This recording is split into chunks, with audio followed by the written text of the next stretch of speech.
Hi, friends. Susan Blackwell from the Spark File here to let you know that the doors are open for the Spark File Illume, a 9-month group creativity coaching mastermind that invites you to be the Chief Creative Officer and Chief Marketing Officer of your creativity. But what does that mean? That means in 9 months in Illume, you will clarify and advance your big creative goals and learn how to effectively share your work with the world. Now, if you're listening to this and you're an experienced creative or an accomplished professional who seeks a space where it is safe to attempt something you've never tried before, or complete a big creative project, or take your work to the next level and acquire the skills needed to share your creative work with the world, Illume might be right for you. We are calling in emotionally intelligent, high-functioning creatives who are ready to level up.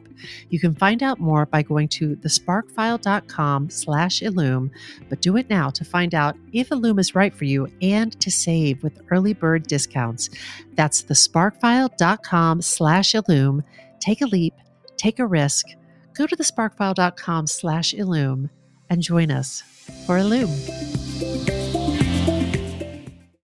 The SparkFile podcast may contain profanity and other adult content. Please use your discretion. When I bump into something that inspires me, I dump it in my spark file. Could be something that I want to make or how I want to be. I pump it in my spark file. I jump into my spark file. Let's open up the spark file. Welcome to the Spark File, your one-stop stash box for creative inspiration. I'm Laura Camion. And I'm Susan Blackwell. If you're joining us for the first time, you are so welcome here. You may be asking yourself, what exactly is a Spark File? Where do I get one? What do I file in it? These are good questions. We have answers. A Spark File is the place where you consistently collect all of your inspirations and fascinations. And if you're like us and you're making stuff all the time, you already know sometimes the wellspring of inspiration can run a little dry. We're here to refill it. So we're on the lookout for fresh ideas, images, and inspiration that spark our creativity and pique our curiosity. Things that inspire us to get up off of our asses and make things like this podcast. Or a book encouraging the reader to take risks, aim higher, never stop learning, and fail up. Or a humanizing portrayal of a complex historical figure. Or a concert that lifts the roof off the joint. On today's Makersode, we're going to talk with someone who sparks us. And that special someone is Leslie Odom Jr. Leslie, welcome to the Spark File. I'm so happy to be here. Leslie. Trying to get sparked. Let's go. We'll do our best. So real quick, the Spark File price of admission, you have to tell us a creative risk you've taken recently, something that was maybe not perfect, but it was progress. Mm-hmm. I just finished this record, this album. And when I say finished, it means like it's off being printed and like manufactured. She's right? locked. Yeah. It's like there's no more changes. And it's been something that I've been, making tiny little tweaks and big changes, whole cloth changes for 9-10 months. Yeah. So the fact that I can't change it anymore, freaks me out a little bit. Yeah. You having some anxiety about that? A little bit. Oh yeah. Mm-hmm. How does that, what thoughts rise up for you? What anxieties come to you around this? Part of the reason why I do the music thing is because as a performer, I am a vessel. I make myself available to fulfill and see that someone else's vision comes to life. That I make myself available to do. That's what I sign up to do. And this is not that. This is my total vision. This is your heart. It's my heart and my total vision. And so, it's like, when you're putting it out in that way, it's like for people's judgment and for people's ears and their eyes and all that stuff. It's scary. So this isn't just an album of standards. This is an album of material that you have generated. Yeah, we wrote it. We wrote it all. So this is deep. This got to feel vulnerable. It does. Can you tell us, what do you do when you feel that? Do you have any sort of self-soothing rituals, things you say to yourself? How do you handle it? I believe that the universe, God is speaking to us, me, all the time. You know, I believe that I always have access to inspiration, to that, you know, channel, you know. So I'm looking for it everywhere I go. At this, when I'm vulnerable, like at this point in my life, like I know there's a reason why I'm on this couch today. Yeah. I'm supposed to get something from you guys today. Oh, no, I'm supposed to get something pressure. in Nashville. Oh, yeah. You know, even if it's, you know, what not to do. Like I'm supposed to. Cautionary tale. Are we going to stand for that? What? No. What a dick. But yeah, I went to, you know, I got a text from a brilliant friend of mine in LA. You know, I mean, and my schedule, you know, it's always crazy, you know, because it's work, but it's also like, you got to be a husband, you got to be a dad, you got to be a good friend, you got to be a good son. Also, all of, you know, you talk about that in your book. We'll get to that in a second. But you yes, and that's the place you don't want to fail is with your family. Yeah. And so, but I got a text from my friend the other day. It was this pastor friend of mine. He was like, you know, I'm doing a leadership seminar. Are you in town tonight? Like, I'm not, like, no, I'm not available. I'm not in town, but I'm supposed to be at that leadership seminar. I made time to go to that thing, and it blessed me. You know what I mean? So that's what I do when I'm this vulnerable. I'm like, I'm walking through the streets. Like, who's going to speak to me today? Who's going to offer me the thing that you're I'm looking for the spark? Oh, wow. But you are keeping your eyes open and you're keeping your heart open and looking for that blessing. Yeah. Wow. I would say you are officially admitted to the Spark File. Welcome. We're locking the doors. Done. That's right. For people who don't know you, Les, can I call you Les? Yeah. Awesome. For people who don't know you, Les, and shame on those people. Yeah, frankly. shame on those people. And until fuck those fuckers. How do you identify creatively? Oh, I love that. How do I identify creatively? I probably identify as I've always had a trouble with the language around this, like a performer, entertainer. Yeah. Mm-hmm. You know, I'll say like once I got that sort of like hyphen, once I got producer added to that, you know, that was a proud day. Yeah. Fancy. So, it's big. Yeah, I guess. It's big. You know, so somewhere in there, entertainer, producer, maker. Great. Mm-hmm. Oh boy, I just want to go rogue already. We're trying so hard to stay to our... I'm just stuck back with this conversation about this album that's getting ready to drop. Mm-hmm. Say the name of the album. Mister. What's the significance of the title? Can I ask you what it, not to be this guy, but what is those two letters? Do they mean anything to you? What do they conjure up for you? What are our gender politics around Mister? No, Yeah, actually, when I saw the, I'm not sure if it's the album cover, but it is. Yeah. It is. It's your photo, and then very small is the album title, Mister, and just MR. You're saying MR. Mm-hmm. I'll show it to you while Susan's talking. Great. There was something. People. Are you asking? Is this a Rorschach test? You're asking, what do you see when you look at that album cover? What does it conjure up? I'm obviously, as the maker of it, I'm much more interested in what you think of it, like what it means to you, than I am what it means to me. I'll tell you what I thought when I saw it. I thought, this is a person who respects themselves, and this is a person who is requiring the people around them to respect. That's what Mr. Leslie Odom Jr., I don't know. That's what I also thought about your dad. I thought about your father. I don't know. When someone has that title in front of their name, like there's a dignified feeling to it. There's a descriptor in a way that this is a gentleman, husband, father, like all of the multitudes kind of came to me in that I'd not really thought about before. I hate to like push it back, but what I will say is that I've yet to hear a wrong answer. When I ask people what it means to them, I'm like, yeah, sure. That's what it means.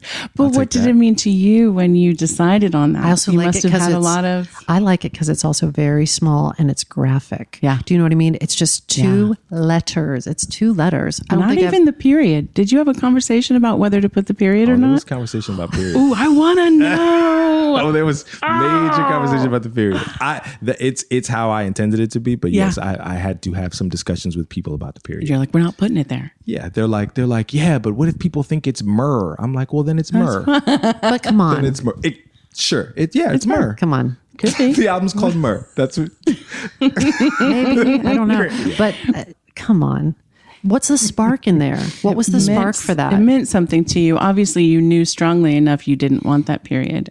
I'll say this, without giving too much away, because I also think, I really do. I'm really super interested in like hearing from the audience. Yeah, I want to hear more from them. I don't want to give all my stuff away early. Yeah. But I'll say that there's a song on the album called Remember Black. And for a long time, and Remember Black is this sort of it's confrontational. It's a little, we think it's a little surprising, possibly, and it's got a lot of themes that also, are all over the record. And it was, so for a while the album was called Remember Black. It was also called something else before that. But Remember Black started to feel weird to me, and I couldn't quite understand why. And then I went to see the Toni Morrison documentary. And she said, What? Wait. Oh, there's so many sparks. I know. What's the name of the documentary? And is it in theaters? It's called Pieces of Me or something. Like, we'll figure it out. We'll look. figure it out. But I went to see the Toni Morrison documentary. Thank you. I'll take that. And she said this thing in there that I was like, that's why it feels wrong. She said she had read Black authors her whole life, and that are authors that she respected. She says James Baldwin, Richard Wright, these brilliant men, who I love, I respect them. They had made they were not speaking to her in their writing. She said they were talking to audiences of white people. And she said, so anyway, I spent my career making sure that the white gaze was not at the center of my work. Yes. She said, I want my work translated and read all over the world. Yeah. All over the world. I want people to have access to this work. But I was very clear that I was not talking to white people sort of at the center of this work. Yeah. And I was like, that's it. I said, you only have to say Remember Black to somebody who may forget. That's right. Oh my God. I don't have to say Remember Black to my mama or my sister or my closest friends, right? And so it's a very important, sentiment on the record. Like I'm talking to somebody who I want to feel this thing and to know this thing. Yeah. But anyway, Mr. came, and I'll say without giving anything away, I started to make lists of what it meant to me and what it conjured up. And it's related to the first album. The first album is called Leslie Odom Jr. This one's essentially called Mr. Leslie Odom Jr. Yeah. So there was a lot of reasons why, but it kind of scared me. It was kind of weird. It was kind of, I had questions about it, and so it did all the things that a good title should. It's graphic. I love it. I love it. There is something I am hooked on with this about you being the originator of this music. I just feel like this it is not your full heart, because you contain multitudes, and there's more than there's more of you than even is what in those songs that are contained on the album. But it's exciting to me that you are through and through and through all of that music that you're about to release. Thank you so much. But also I can imagine, to Laura's point, that it would feel, I personally would be shitting myself right now, but you seem cool as a cucumber. I was just going to say, but you're always shitting yourself, Susan. But in some way, shape, or form. Our listeners need that visual. No, sorry. I do feel like I bring that up at least once an episode. So Leslie, we were just talking about this. I have, and this is not an exaggeration, I have read your book 3 times. I have listened to your audiobook. Can we just take a little second and acknowledge that you wrote a book? You wrote a book. You wrote a book. I couldn't be more proud of you. And it seems, Laura, have you written a book? I haven't written a book. It's kind of an awesome. It seems feeling. hard as fuck. It was hard. The hardest thing was finding the time. To be honest, it was just like, I had imagined that I would, like, when I got the offer to write, I was like, oh no, this is great. I'll go away to a cabin, for 3 weeks. Yeah. Like at some point in my summer, I'll go away to a cabin and I'll retreat away and write my book on a typewriter. I want a typewriter, and I want, I want to like write my book in that way. And I will emerge from the woods in 3 weeks with book in hand. Stack of paper. You know what I mean? That was really my vision. And, as life happened, we had a kid and concerts and movies, all the other wonderful things happening. And the publishers are like, where's our book? So we were a year late with our book, by the Wow. way. But, I had to. So the hardest thing about writing the book was really finding that focused time. And I learned, before this book, I would sleep on planes, because that was my sleeping time. I would get on a plane and I would I'm out. If I had 6 hours, dope. That's a 6-hour nap. I'm not drinking anything. I'm not eating anything. And so with the book, I was like, no, that's my writing time. So I'm going to power up. I'm going to drink espresso. I'm going to I gotta, because I had to really counteract my, what my body naturally wanted to do. Yeah. But it became that's 6 hours of writing time. Or after, if I'm in Nashville, if I'm in, Kentucky for a concert or something, you know what I mean? My family's not here. I'm here for a night. After that concert, I got maybe 3 or 4 hours that I can write tonight. While you wind down. While I wind down, while, I don't have a kid here. I don't have my wife here. So traveling really. Was it one of those things where you're like, I have a moment and I'm taking this moment and I am making the hay while the sun shines. And so I am getting this. Was there a part of that in there? No, it was just honoring my commitment. I said to these people that I would write it, and there were people that were encouraging me and making me believe that I had something to say. And so it was like, well, let me honor that commitment. Let me try to make good on what they believe in me. So let me get through this. And I was saying to you earlier, I really do feel like I'm very proud of the whole thing, but about halfway through that book, I feel like I found my voice as a writer. That's tremendous. Yeah. When they first approached you, did they have an idea for the book, very specific? Yeah, they did. That was a good question. Yeah, they did, because I was like, I was sitting at that table like, come on, you guys, I'm not writing a memoir. What am I doing? Yeah, I'm still working. How old are I you? got lots to do. I'm 36 or Okay. something. Yeah. It's like, but they said, we've been watching you, we see, we've been talking to your agents and stuff, and they knew that I do, like you guys, I do the master classes and stuff. My favorite sort of, really my favorite way to give back is on that college and high school level, talking to young people, really not even just young artists, but young people about their path. And just because there were just such gifts to me in my life, at that age, those ages, people like Billy Porter and my mentor, Maureen Booker in Philadelphia, people that really changed my life at those, in those formative years. So, so they said, so what if you wrote this in the form of a commencement address? What if you wrote That's a nice spark. Yeah. That is a good idea and a great framework to give you the clarity when you sit down to write. You're not just, you go a million directions with a book. That gives you such focus. Yeah. So it was like, that set me free. It was like, I can do that. Yeah. I feel like I've lived enough life to talk to some people that are about to graduate college. And then I really started to think about, I have that much life experience. That much. Yes. That's great. That's great. And in the writing of it, I really started to think about graduation, more metaphorically and symbolically. And I was like, I've had a few graduations even since my college graduation. You graduate into fatherhood. I graduated into, a different maturation, turning 30, getting married, or leaving Hamilton in a lot of ways felt like a graduation. So then I could even expand that and just talk to people who really felt like they were like, cap and gown sort of, and here I go into the next phase of life. So yeah. I have my own favorite parts of the book, but I'm wondering give me an example of one of your favorite parts of the book. Well, I think it was so funny that, oh my God, when I tell you I was writing up until they ripped that thing from do you understand? Pencils down. Oh my God. And I promise you the final chapter, the epilogue, my writing coach, Mim Eichler Rivas, I was like, Mim, we don't need that epilogue. We're finished.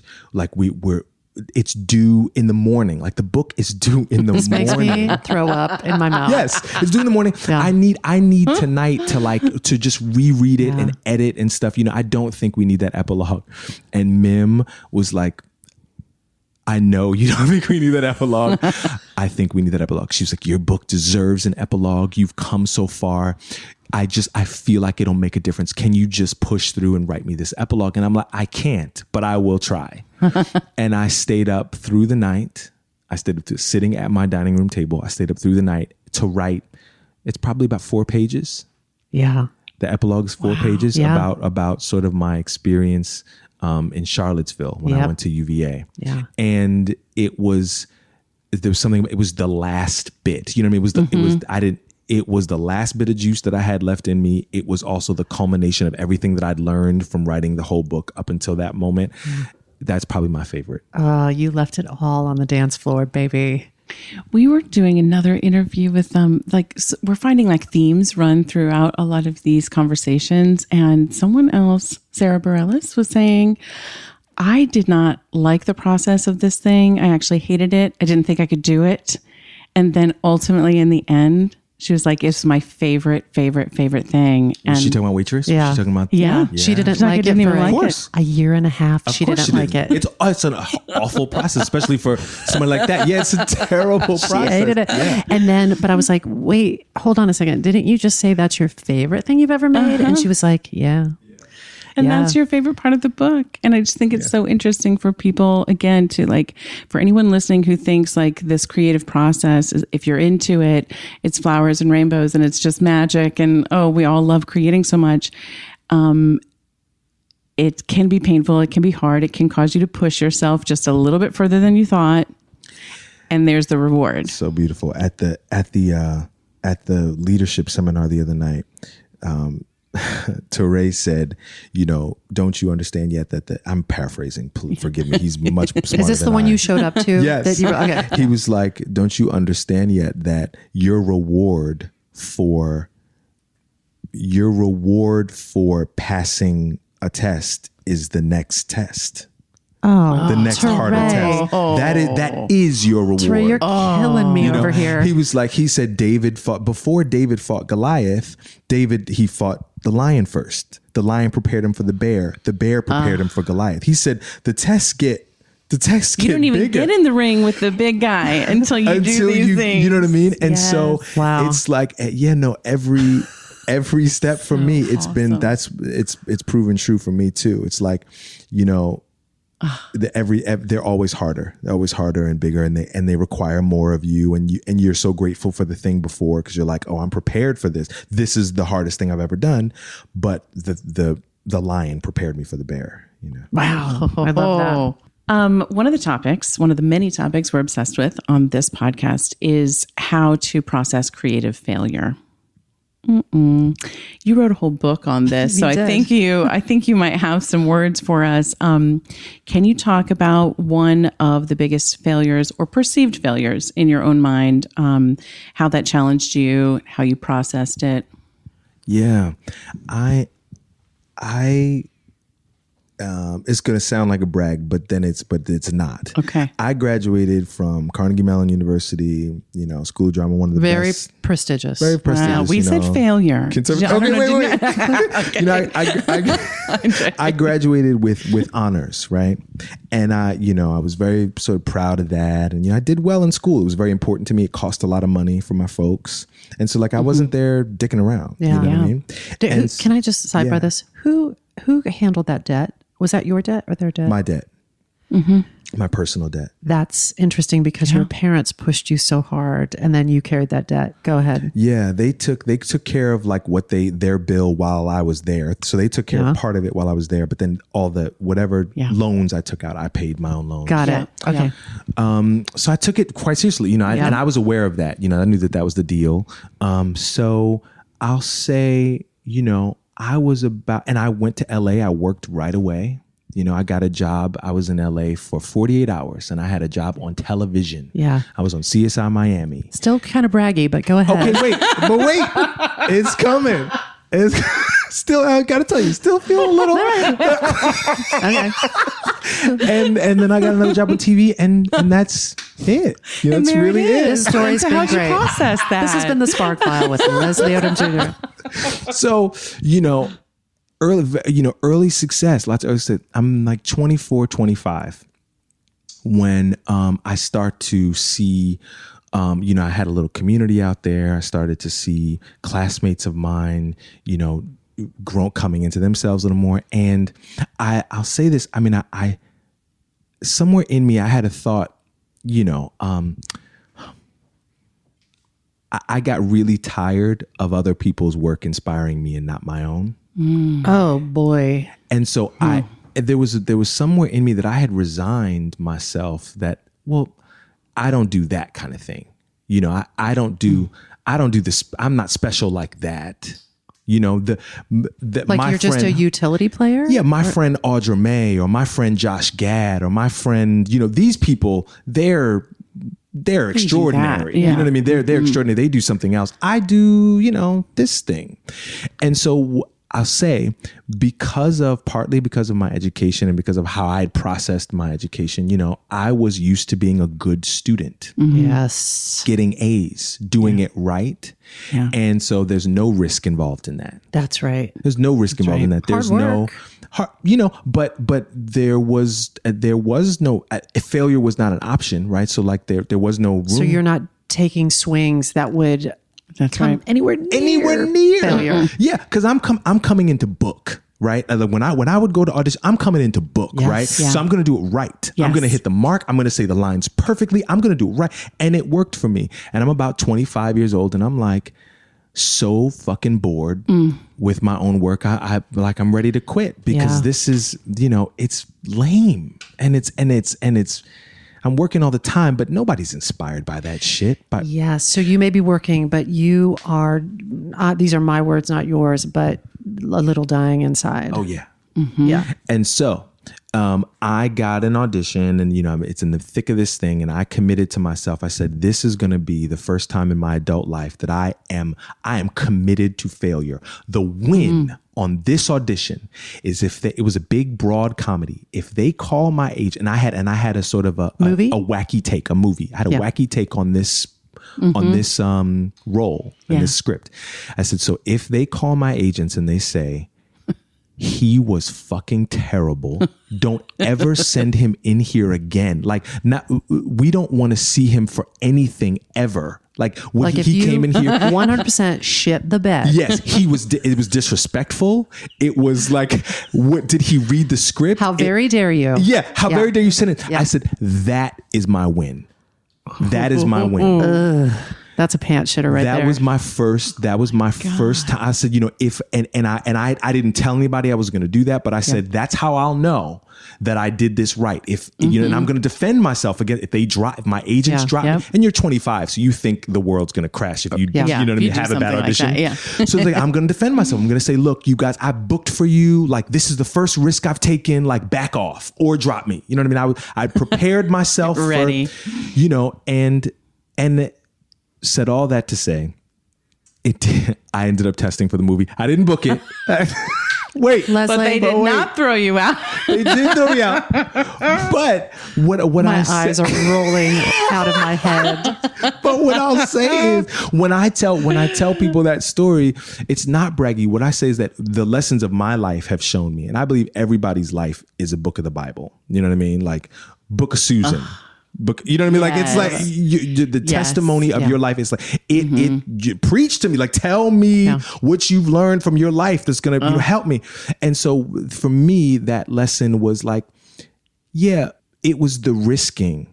Yeah. It was being willing to fail. Yes. That led me to it actually very rarely leads to failure. It very rarely does. The taking the leap leads you meet somebody great, or you get free, or you know. Yeah. So I'm curious how that impacted you creatively going forward. Did it? It seems like you just pushed the envelope, like you just like Kool-Aid Man through these this very safe space that you had been existing in, and sort of. I'll say this. I mean, there's just no fucking way that I would have been able to keep up with that cast in Hamilton had I not had that experience. Okay. You know what I'm saying? Yes. Because when you get material like Lynn gave us, now I'm ready. Now I'm ready. Yes. Yes. To lion. fly. Okay, so I feel like another example of where you like just pushed this, I don't know what metaphor to use, like pushed that ceiling up or fucking broke it.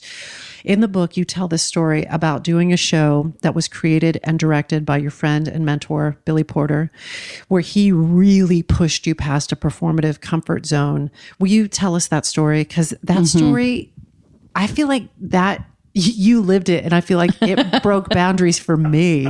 So will you tell that story? Oh my God, I love Billy forever. He's an amazing human being. I'm so grateful that I've lived long enough to see this moment happen for him.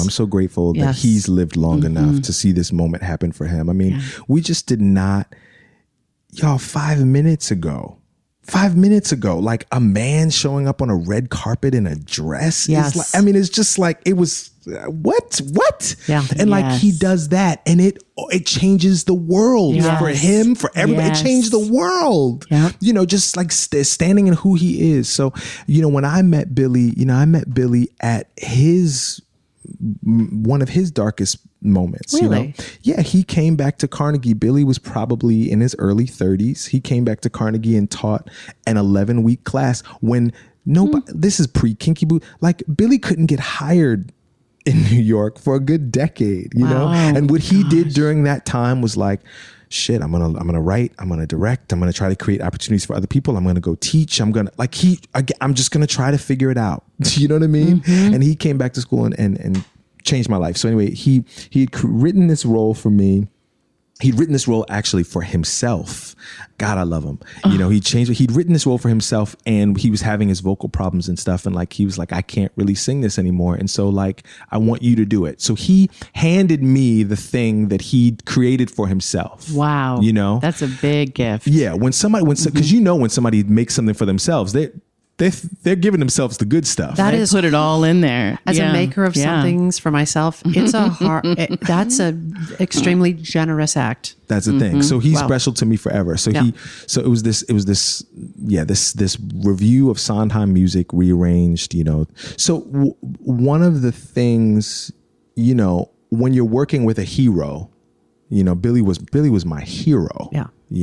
So when you're working with that is wonderful, and it's tricky because there's things that Billy can do that I can't do, that I've never been able to do. And so me as sort of like as the A student, and with my toolbox from Carnegie, I know how to make other choices. I'm going to skirt around all the way because I knew that he'd written it for himself, but it's like, the things that Billy wrote for himself to do, I don't do those things. And so I'm going to make different choices. I'm going to be smart, I'm going to be crafty and smart. And so there was this one moment that it was very clear what he'd written. It was very, very clear. Like essentially like you come to the center of the stage and you go to 10. Like you go to 10. Like that's what's written. Billy does that better than anybody.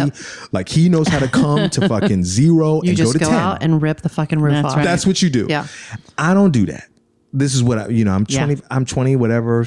I don't do that. I certainly don't do it like Billy Porter. I'm going to make a fool of myself. So what I'm going to do, I'm going to come to fucking 0 stage or center stage. And I'm going to go to 0. Yeah. I'm taking it down. I'm going to go the all other the way. I'm going to do the other extreme. Yeah. Now I'm comfortable there.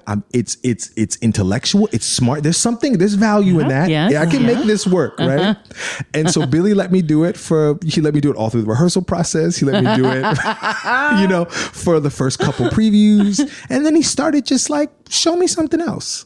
Like, can you, what if you did a little more than 0? Like, try like a 6 or a 7. I mean, and I knew where he was going. I'm like, no, you want me to do the Billy Porter thing, and I'm not going to do it. I can't do it. Not that I can't do that. Yeah. And so you're going to have me out here look like an idiot. So he won't let it go. And he's preview after preview. He's like, will you just try anything? Like, and I'm like, no, because it's like deep into act 2. And like, I could tank the whole performance on this, this ridiculous experiment. So this one night he makes me so mad, and anger has always been a great fuel for me. You know, like you piss me off, and like I'm so he made me so mad. I was like, tomorrow I'm going to show him.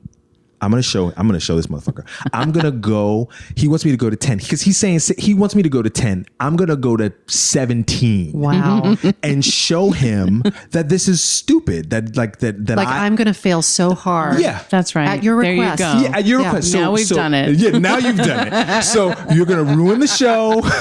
I'm going to get nodes. And the whole thing. It's going to crash and burn. The whole thing's, going in flames. And so I could feel myself as the moment was approaching like that night. I could feel myself, I told a friend of mine that I was going to do it. And so he's waiting, he's looking at me, waiting for me to do it. And I could feel like I could feel the butterflies in my stomach. It's going to happen. Here we go. And I do it. And it changed my whole life. Okay. I fucking love the story. And when I read it, you don't say this in your book, but I was wondering, did that breakthrough lay the groundwork for your performance in Hamilton, and specifically in songs like The Room Where It Happens, where you fucking rip the roof off the theater? 100%. There is no, without that moment, there isn't Hamilton. There isn't that. For you. I thank Billy all the time. I think Billy all the time because I'm like, you don't understand. I found my own. Billy didn't want me to be Billy. He wanted me to find me. He wanted me to find my version of that. Right? So he's like, and he came to me that night. Yes, thank you. That's what, yes, and I've thanked him. I would thank him for the rest of my life for it, because I'm like, motherfucker, I'm looking for, where can I go to 10? Hamilton, I come out of, there would have been nothing left to do. I want to come on stage, from the rip, from I am doing, how Billy soon Porter, can I go to 10? Billy Porter made a monster. Oh, please. I'm you got to pull me back from 10 now, because I'm I want to go as soon as possible. The thing I love about this is your bandwidth just completely exploded open in these moments that you're talking about. And it's I'm sitting here listening to it, and I'm like, I'm so sparked by it. And I'm also, for myself, fucking terrified. It's when you're actually living through those moments, talk about a graduation, when you're actually living through those moments, that, it's so scary, but it's so vital to getting to that other place, the other side of that. Yeah. All the best stuff in life is on the other side of our fear. I think all of it. Yes. And think about the energy that you put fighting against that moment. Do you think if you felt a moment like that coming up again in your life, would you be like, would you do it differently? Or would you still fight against it? Let the anger propel you over the next goal? Oh, that's a good question. No, I don't fight that anymore. I've had that lesson, and I have plenty of new lessons to learn. Yeah. Believe me, I'm learning them. You got that but one. That one I really, really have. And so it's you'll really take a swing at stuff. You'll really take a run at stuff. If a coach is trying to get me to do something, I want to get there, and I want to get there fast because I see the value in it. I've seen it over and over and over again.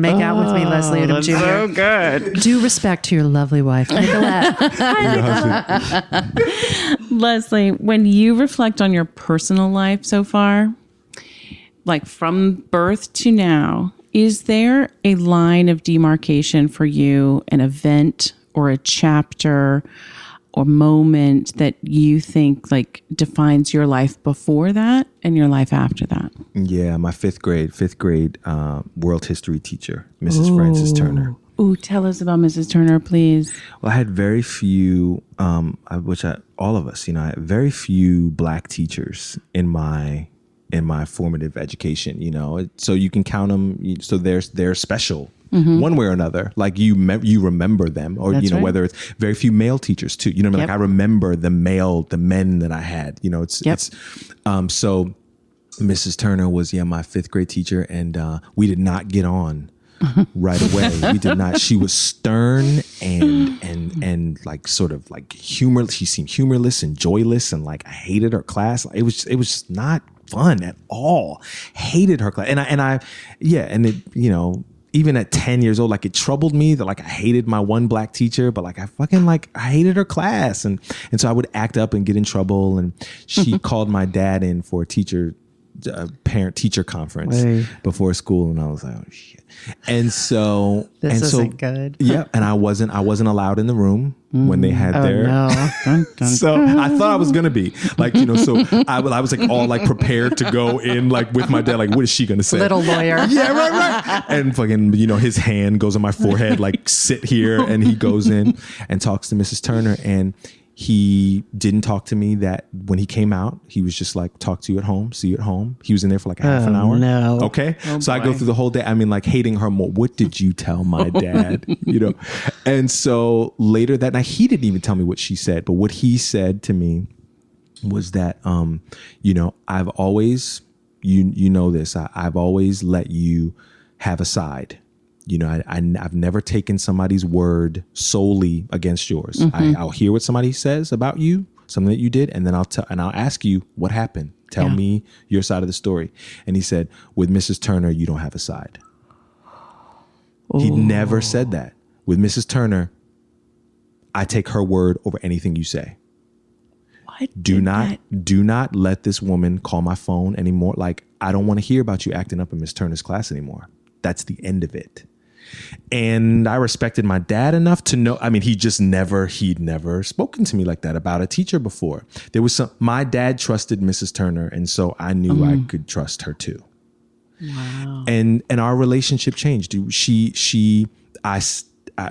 just saw each other in a new way, and we developed this mutual respect. And she got me into oratory, and that changed it was speeches. Sure. Speeches sort of got me into theater, the whole lot of it. But we spent about 4 or 5 years together. Whoa. We spent about 4 years. She became my writing coach and my oratory coach, and she's so Would special you to me. two spend a lot of time alone together? Yes. After school, Yes. working and crafting and God, rehearsing? she was the best. She was just the best. amazing. I mean, like there was this little speech, this oratory competition in Philadelphia where I'd compete against kids from all over the city, and Mrs. Turner was my, she was my Phil Jackson, or she was my coach, and she would drive me to the competitions, and we'd debrief afterwards, and I won a bunch of money, scholarship money for college and computers and all this. And it was all because of Mrs. Frances Turner. Sometimes when we teach, Camian talks about this thing, notice the things that repel you. Notice the things that make you recoil, because there's information in there. There maybe lean into them. There may be creative raw material in there. Sarah Bareilles talking about Waitress. The thing I hated the most became the thing I love the most and I'm most proud of. Mrs. Turner, this person who I was like, curse you, Mrs. Turner, became such an important, pivotal, life-changing figure in your life. Let's say props to Dad too for the way he Good job, handled Dad. that. That was pretty impressive. Yeah. Wow. I'm not going to go into the specifics. We're just not going to see this happen again. Your 10-year-old mind can't comprehend whatever but now as a dad, I understand what sort of visually what he saw. Yeah. He saw this black woman, her short cropped afro, listen, I have a lot of love and respect for teachers, but they're like, a lot of teachers are just holding it together. You know what I mean? Mrs. Turner was dressed to the nines every day. She wore these amazing pins and sashes she got from Kenya. And I mean, she was formidable. Yeah. She was, she was like a college professor. And my dad is like, yes, ma'am. Like whatever this woman says, you know what I mean? Yeah. Like whatever this woman, I respect this. I want to be in this woman's class. And so son of mine, you going to do what she says. Is Mrs. Turner still alive? She's not. She passed away, but not too long ago. And so Mrs. Turner, I thanked her many, many times. She always had a front row seat, to anything. I really gave her flowers. She knew what she meant to me. Turner. Mrs. Frances Turner. I love it. Real quick, we were referring to your book earlier. You wrote this book. I can't believe you wrote a fucking book. Dude. Can't wait till your book. The first of many books that I think you've got more in you eventually. I have so many favorite parts. This book is so highlighted and so marked up. Will you read this passage from your book? Burr's credo was to wait for the moment, the open door, the invitation. In Hamilton, Burr spends years waiting for a chair to be offered at the table in the room where it happens. Patience and timing will play a part in your ultimate success for sure. But I found the happiness and the consistency I wanted for so long at the exact moment I decided to build my own table and my own chairs. Mm-hmm. Oh, I love that. What table and what chairs have you built for yourself? Yeah, it was really that sort of pivot to music, leaving Hamilton, because I knew that was just, that felt like the thing that I could do when the phone wasn't ringing. If nobody was calling to invite me on a set, I didn't know if the calls would come, when they would come after I left. So what can I do, to stay creative, to stay active, to feed myself, and it was music. So I guess that's the symbolic, sort of metaphorical. The thing I love about it is not only were you like, I'm giving myself a trade. I'm going to give myself a trade that I have, and I don't have to wait for the phone to ring. But based on what you were saying about this album, it has blossomed into a full creative self-expression. You're not even just performing standards and other people's work now. You're performing your own writing, whole cloth, full stop. Yeah. And providing opportunities for other people. Thank God. And they're providing opportunities for me. And, now we'll spin it to, we get to make little movies too for the songs. And and video movies. Yeah. We get to make, little other creative expressions from them. And then we get to do the live show. Sparks on Sparks. Yeah. Yes. Sparks on Sparks. I love it. Yeah. I love it. Leslie, is there a thing that you need to do before you're done?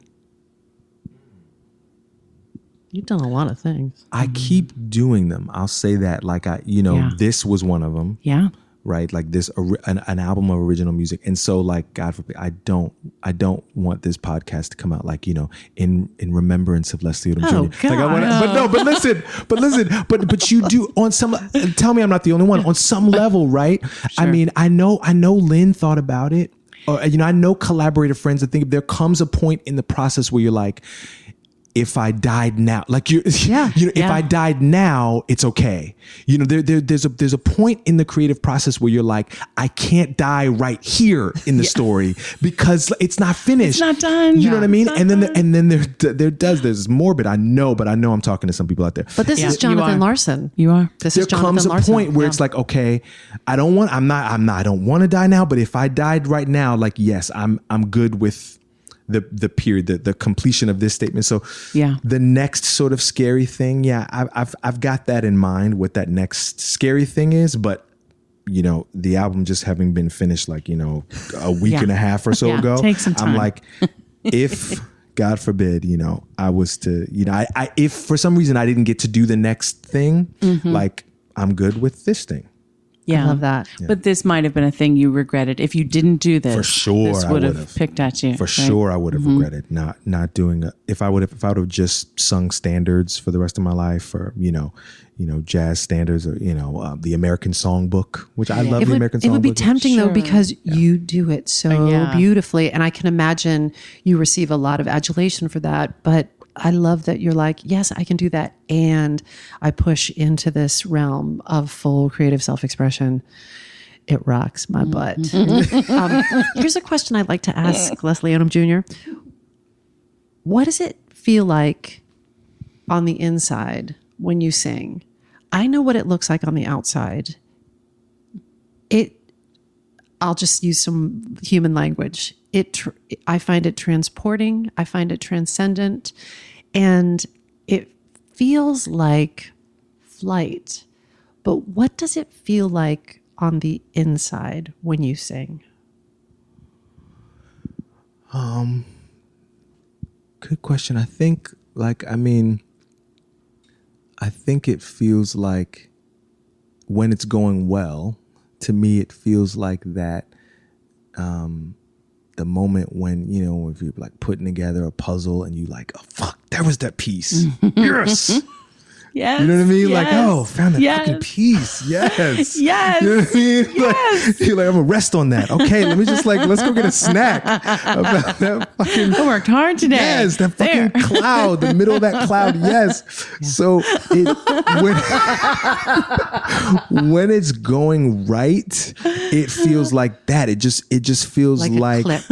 yes, it feels like that's what, and it doesn't. For some singers are different. In the same way, I go see singers like Lettucey or Shaka Khan or Bilal, Anita Baker. These people that seemingly, from my from the cheap seats, they're not that cheap, but from the seats that I'm sitting in, it looks, oh man, it's so effortless for them. It just looks like it all comes together. It's not that way for me. In the studio, It's like, I might have to sing a song, I might have to record it one day, do the best that I can, get to the end of the day and go, okay, shit, that's the best I can do today.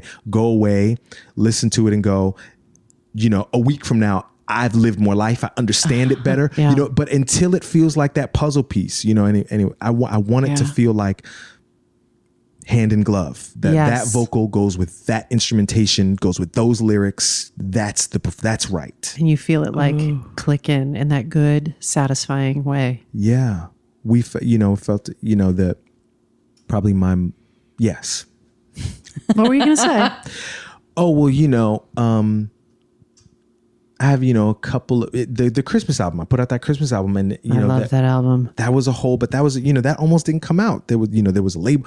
It was going to be our first time we were on the shelves in Target, and if you want to be on the shelves in Target, like you got to have finished that thing months before. Like there's a hard end date. It must be weird recording a Christmas album when it's so not Christmas. I was so not Christmas. Yes. So, but they put up like Christmas lights for me. Like they wanted me to feel Christmas. They did. But there was a hard that we had to finish, and we were not finished. Like we'd gotten to the end of it, but I was like, it's not right. And my label president was like, it's got to be fine. I was like, look, well, it can come out next year. It cannot. It's not finished. Yeah. What do you need? He said. I said, I need 72 hours. I need 3 more days. And he said, you got it. I'll do what I have to do to finish. But it just there were a couple things that I needed to change. You needed the click to happen. I needed the click. Wow. Leslie. Yeah. What's it all for? Seriously. If you believe, and if you believe like I do, not everybody does, but if you believe that we are created in his image and her image, big H, him, her, its image, we're here to live that out. What does God mean to you? What is that? What does that look like? To me, God is love. Am I living that out?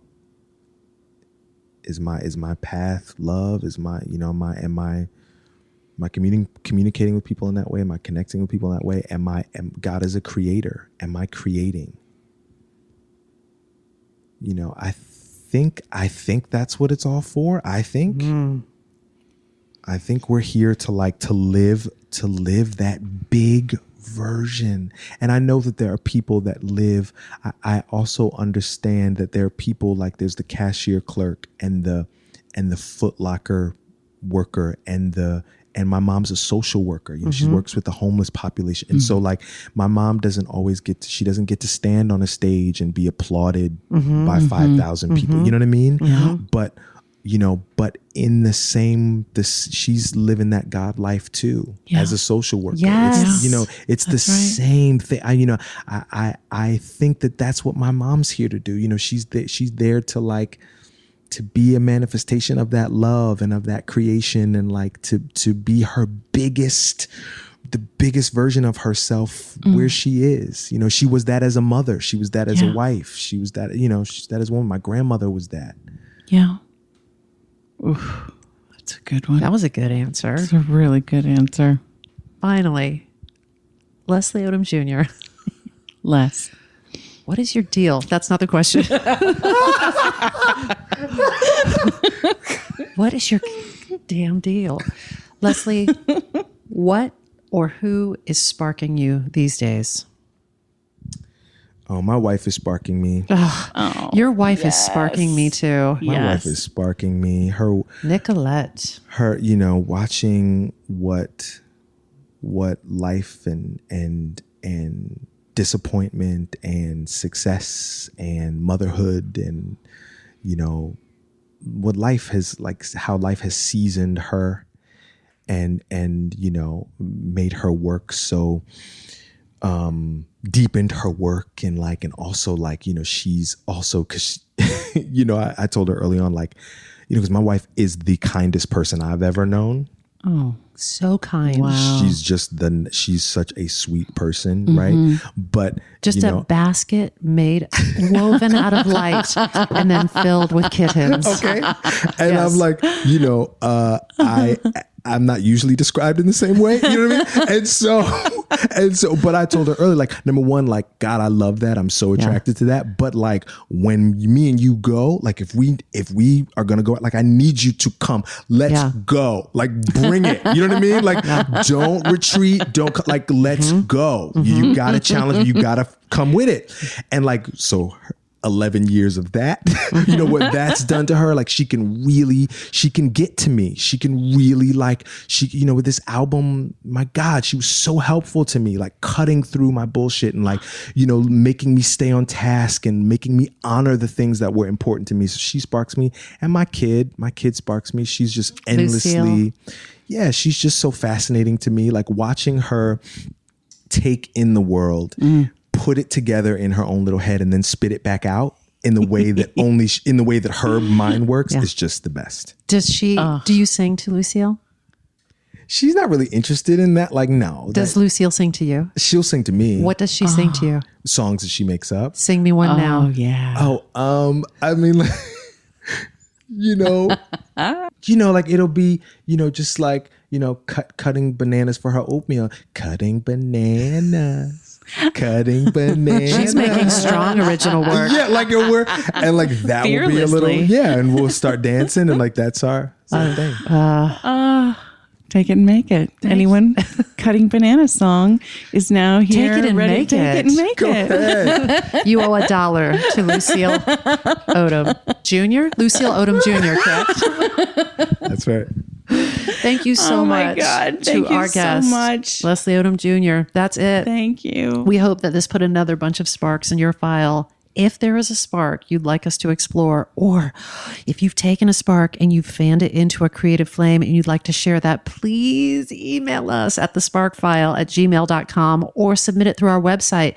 That's right, fools. We have a website. True. Thesparkfile.com. True. We'll even take your feedback, but the price of admission. First, you got to share a creative risk that you've taken recently. No doubt. Be sure to subscribe to this podcast wherever you get your podcasts. Subscribe, rate, 5-star review it. If you like this podcast, we hope that you share it with people that you love. If you didn't like it, we set you free. If you come back, you're ours. And if you don't, it wasn't meant to be. I'm pretty sure that's how that saying goes. Something like that. If something tickles your fancy and gets your creative juices flowing, we're writing you a forever permission slip to make that thing that's been knocking at your door. It's your turn to take a spark and fan it into a flame. You got to flambe it. You got to convey it. You got to research it. You got to fully brand it and merch it. You got to take it and make it. Bye. We Bye, love you, Les. We love you. Leslie Odom Jr. That's great, guys. When I bump into something that inspires me, I dump it in my spark file. Could be something that I wanna make or how I wanna be. I pump it in my spark file. I jump into my spark file. Let's open up the spark file.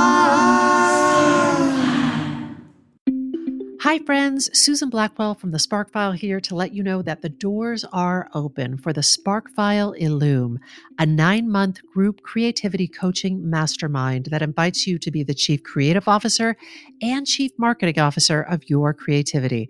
But what does that mean? That means in 9 months in Illume, you will clarify and advance your big creative goals and learn how to effectively share your work with the world. Now, if you're listening to this and you're an experienced creative or an accomplished professional who seeks a space where it is safe to attempt something you've never tried before, or complete a big creative project, or take your work to the next level and acquire the skills needed to share your creative work with the world, Illume might be right for you. We are calling in emotionally intelligent, high-functioning creatives who are ready to level up.